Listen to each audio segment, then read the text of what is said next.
One two three ಒನಗೆ ಪೂರ ಮೇಲೆ ಬರಲಿ. 4 5 6 ಪೂರ ಕೈ ಮೇಲೆ ಬರಲಿ. 7 8 9 10. ಇವಾಗ ಎಡಗೈಲೇ ಕೊಟ್ರೆ 1 2 3 4 5 6 7 8 9 10. ಇವಾಗ ಒಂದು ಕೈ ಬಲಗೈಲೆ ಒಂದು ಸರಿ, ಎಡಗೈಲೆ ಒಂದು ಸರಿ.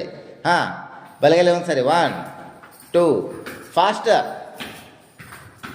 ಪೂರ ಕೈ ಮೇಲೆ ಬಂದಿರ್ಬೇಕು ಕುಟ್ಟಬೇಕಾದ್ರೆ. ಹಾಂ, ಸಣ್ಣ ಆಗ್ಬೇಕು ನೋಡ್ರಿ. ಏನು ಗೋಧಿ ಕುಟ್ಟಕತ್ತೀರ ಏನು ರಾಗಿ ಕುಟ್ಟಕತ್ತೀರ? ಗೋಧಿ ಕುಟ್ಟಕತ್ತಿದ್ರೆ ಗೋಧಿ ಹುಗಿಗೆ ಉಪಯೋಗ ಆಗಿರ್ಬೇಕು. ಜೋಳ ಕೊಟ್ಟಿದ್ರೆ ಜೋಳ ನುಚ್ಚಿಗೆ ಉಪಯೋಗ ಆಗಿರ್ಬೇಕು. ಹಂಗೆ ಕೊಟ್ಬೇಕು. ಹಾಂ,